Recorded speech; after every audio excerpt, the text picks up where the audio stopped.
एक समय की बात है। सूरजपुर नाम के एक हरे भरे नदी किनारे बसे छोटे से गांव में चंदन नाम का एक मेहनती कारीगर रहता था। चंदन की उम्र अभी 30 के आसपास होगी। गोरा चिट्टा चेहरा और हाथों में हमेशा मसालों की गहरी मीठी खुशबू लगी रहती। बचपन से ही चंदन को खाना बनाने का शौक था। उसके पिता एक छोटे से ढाबे पर काम करते थे और चंदन शाम को स्कूल से लौटकर उनके साथ मसाले पीसता। बाबूजी, एक दिन में अपना ठेला लगाऊंगा और लोग बहुत दूर दूर से आएंगे। पिता मुस्कुराते। हाँ बेटा, बिल्कुल लगाना। मेहनत करो और स्वाद में जादू डालो। आज चंदन वही सपना जी रहा था, अपनी लजीज चिकन करी का ठेला जो गांव के बाजार में लगा रहता। उसकी करी की खुशबू इतनी जादुई होती कि दूर दूर से लोग आकर्षित हो जाते। हल्के भूरे रंग की ग्रेवी, चिकन के मुलायम टुकड़े, हल्का सा तीखापन और धनिया की ताजगी, ये सब मिलकर एक स्वाद बनाते जो गांव वालों के दिलों में बस गया था। हर शाम जब सूरज ढलता और बाजार में लालटेनें जलने लगती तो उसके ठेले पर ग्राहकों की लंबी कतार लग जाती। एक ग्राहक जो गांव का ही किसान था हमेशा आता और कहता, चंदन भाया, तुम्हारी चिकन खाकर ऐसा लगता है कि माँ ने बनाया हो। क्या राज है भाया, हमें भी बताओ। चंदन हमेशा मुस्कुराकर जवाब देता, भैया जी, ये सब तो बस मेरी मेहनत है। थोड़ा सा दही, अदरक का पेस्ट, धनिया, इलायची और मेरा थोड़ा सा प्यार। आप ये आज खा लो, कल मैं दूसरी रेसिपी ट्राई करूँगा। चंदन का परिवार छोटा सा लेकिन प्यार भरा था। पत्नी कमला जो एक समझदार औरत थी, लंबे काले बाल, साड़ी में सजी, हमेशा घर को साफ सुथरा रखती और कभी कभी खेले पर मदद करती। कमला चंदन की सबसे बड़ी ताकत थी। वह कहती, चंदन, तुम बाहर की दुनिया संभालो, मैं घर की। लेकिन याद रखो, खाना सिर्फ पेट भरने के लिए नहीं, रिश्ते जोड़ने के लिए होता है। और दो नन्हे मुन्ने बच्चे, रमेश 7 साल का शरारती लड़का जो हमेशा ठेले के पास घूमता और ग्राहकों को चिढ़ाता, और सीता 5 साल की गुड़ियासी बेटी जो चंदन की गोद में बैठकर कहानियां सुनती। शाम को जब चंदन खेला समेटकर लौटता तो रमेश दौड़ कर आता, पापा पापा, आज कितनी प्लेट बिकी, मुझे भी बनाना सिखाओ ना। चंदन हंसता, बेटा, कल से मैं सिखाऊंगा, लेकिन पहले आप अपना होमवर्क कर लो। कमला हंसती, देखो चंदन, ये दोनों तुम्हारे जैसे ही खाने के दीवाने हो जाएंगे। सेठ का कर्ज चुकाने के बाद एक बड़ा ढाबा खोलना। चंदन सिर हिलाता, कमला, सपना तो वही है, लेकिन अभी बस ठेला ही सहारा है। लेकिन एक सुबह सब कुछ उलट पुलट हो गया। बाजार में चिकन के दाम अचानक आसमान छूने लगे। पहले जहां 1 किलो चिकन 10 रुपए में मिल जाता था, अब 20 हो गया। महंगाई की लहर ने पूरे गांव को हिला दिया। किसान उदास, दुकानदार परेशान। चंदन ने ठेले पर प्लेट की कीमत बढ़ा दी, पहले 10 रुपए, अब 15। लेकिन ग्राहक नाराज हो गए। एक किसान आया जो चंदन का पुराना ग्राहक था, प्लेट मांगा, कीमत सुनी और बोला, अरे चंदन, ये क्या बकवास है, इतना में तो हम मटन खा ले। चिकन का तो स्वाद ही नहीं है अब। मटन का वो रसीला स्वाद, तीखापन, यही चाहिए गांव के सारे लोगों को। चंदन ने मनाने की कोशिश की, भैया जी, मेरी भी मजबूरी है। आप एक बार खा लो, वही पुराना जैसा रस का स्वाद, तीखापन। कल से शायद दाम कम हो जाए। लेकिन किसान ने सिर हिलाया, नहीं भाया, आज हम मटन ही लेंगे। वहाँ तो सस्ता ही मिल जाता है। गांव के पास रामू और सामू का ढाबा है ना, किसी से ले लेंगे। बिहार की मशहूर सरसों की तेल वाली मटन, वाह क्या लजीज स्वाद। आज तो हम लोग वही से लेंगे। मैं तो बोलूँगा भाई, तुम भी बनाओ। चंदन ने हंसकर टाल दिया, मैं तो चिकन का उस्ताद हूँ, मटन ये नई रेसिपी है। फिर भी मैं घर जाकर सोचूंगा। शुक्रिया भाया। ग्राहक एक एक करके लौट गए। दोपहर तक ठेला पर सिर्फ 2-4 प्लेटें बिकीं। एक बूढ़ी अम्मा आई जो हमेशा फ्री में थोड़ा सा मांगती। बोली, चंदन बेटा, आज तो उदास लग रहे हो, क्या हुआ? चंदन ने सिर झुकाकर कहा, अम्मा जी, दाम बढ़े तो ग्राहक नाराज। सब मटन की बात कर रहे हैं। लगता है अब मुझे मेरा ठेला बंद करना पड़ेगा। अम्मा ने आशीर्वाद दिया, बेटा, भगवान सब ठीक कर देंगे।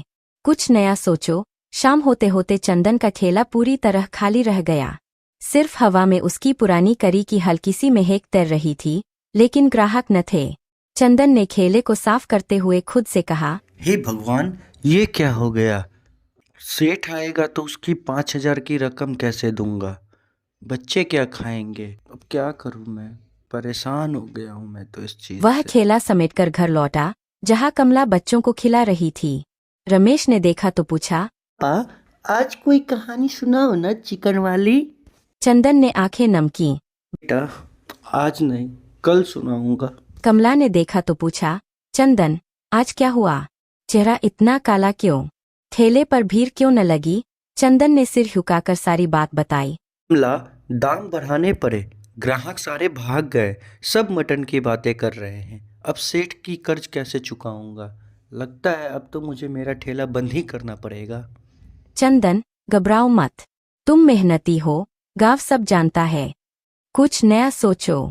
मटन क्यों न ट्राई करो? मैं मदद करूंगी।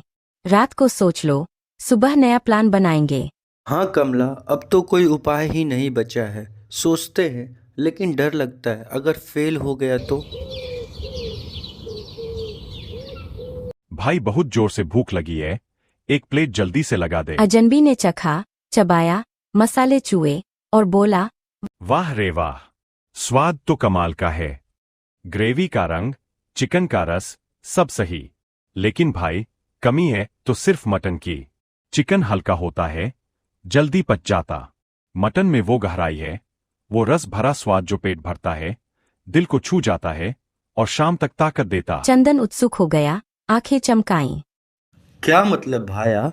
आप मटन के बहुत जानकार लगते हो। कैसे बनती है असली मटन? अजनबी हंसा, जोर से, जैसे पुराना दोस्त मिला हो। मैं बिहार का रहने वाला हूं, नाम है रामलाल। पटना के पास का गांव। वहां की मटन थाली तो जादू है। स्पाइसी, तीखी, सरसों के तेल में पकी हुई।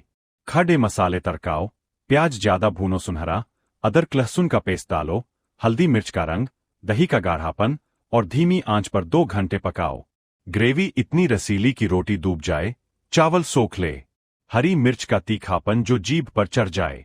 अगर चाहो तो मैं पूरी विधि बता दूं। ट्राई करो, ग्राहक लौट आएंगे। चंदन ने उत्साह से कहा। रामलाल भाया, सिखा दो ना।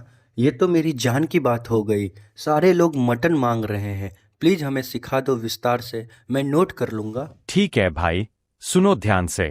पहले सरसों का तेल लो 2 कप, गर्म करो। फिर खड़े मसाले, 4 तेजपत्ता, 8 लौंग, 2 इंच दालचीनी की स्टिक, 2 काली इलायची। चकचकाओ, खुशबू निकले। प्याज, 4 बड़े, काटो मध्यम, भूनो भूरा भूरा। लहसुन दरक पेस्ट 2 बर ए चम्मच। फिर मटन के टुकड़ 1 किलो, धोकर डालो। भूनो हल्का। दही आधा कप फेंट कर मिलाओ। हल्दी 1 चम्मच, लाल मिर्च 2, धनिया पाउडर 3 चम्मच, नमक स्वादानुसार। गरम मसाला आखिर में। पानी डालो, ढक दो। हर आधे घंटे हिलाओ ताकि चिपके ना। 2 घंटे बाद तैयार। ऊपर से हरी धनिया और नींबू निचोड़ो। तीखापन हरी मिर्च से चंदन ने एडजस्ट सिर करो। हिलाया। भाया, प्याज ज्यादा क्यों?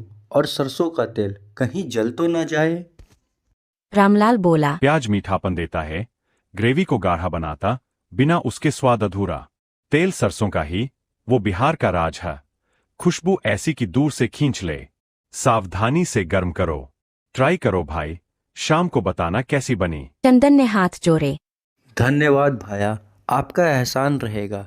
और फिर कल मिलेंगे और बताना क्या मिस है। रामलाल मुस्कुराया मिलेंगे भाई, बिहार का स्वाद अपनाओ और गांव बदल जाएगा। और चला गया। चंदन घर लौटा, मन में नई उम्मीद। कमला ने पूछा, क्या हुआ आज? कोई ग्राहक आया? चंदन ने उत्साह से सारी बात बताई। कमला, आज एक बिहारी भाया रामलाल मिले। उन्होंने मटन की सारी विधि बताई। लगता है हम लोग का नैया इसी से पार होगा। मैं सुबह बाजार जाकर मटन की सारी सामग्रियां ले आऊंगा। कमला ने हंसते हुए कहा, चंदन, तुम्हें तो चिकन ही पसंद था। मटन, डर नहीं लगता?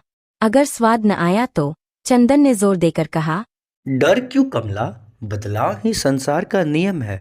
और रामलाल भाया ने बताया है, तुम अच्छे मटन बनाओगे तो सारे ग्राहक लौट आएंगे। अगर तुम साथ हो तो डरने की क्या ही बात कमला। कमला ने सिर हिलाया। हाँ चंदन, मिलकर बनाएंगे, लेकिन साफ सुथरा रखना। बच्चे भी खुश होंगे, नई कहानी बनेगी। रात को सो जाओ, कल जल्दी उठना। रात भर चंदन ने सोचा, अगर फेल हो गया तो, लेकिन कोशिश तो करनी है। रामलाल भैया का विश्वास है। अगले दिन चंदन ने खेले पर नया बोर्ड लगाया। चंदन का बिहारी स्पाइसी मटन, असली देसी थाली, सरसों तेल का जादू। जैसे ही मटन भूना, खुशबू फैली। एक ग्राहक आया। चंदन बेटा, ये क्या नया? चिकन कहाँ? चंदन बोला, काका, चिकन महंगा हो गया, आप ये मटन चख लो, बिहार की स्पेशल मटन, पहला प्लेट एकदम फ्री मिलेगा चाचा। ग्राहक ने खाया। अरे वाह, क्या स्वाद है, परफेक्ट। प्याज का वो तीखापन, बहुत अच्छा। 10 प्लेट और पैक कर दो। चंदन मुस्कुराया। धन्यवाद काका, ये सारी रामलाल भैया की देन है। कैसा लगा तीखापन? परफेक्ट, कल फिर आऊंगा। पुराने ग्राहक लौट आए। किसान बोला, चंदन, पहले के लिए माफ कर देना, लेकिन ये मटन तो कमाल की है। रोटी डुबाकर खाई तो मजा आ गया। चंदन, कोई बात नहीं भाया, स्वाद बदल गया पर दोस्ती वही। खाओ और बताओ क्या ऐड करो और इसमें। शाम तक प्लेटें खत्म। चंदन ने कमला से कहा, देखा कमला, भगवान ने हमारी सुन ली। अब मैं सेठ की सारी कर्ज चुका दूंगा और हम लोग खुशी से रहेंगे।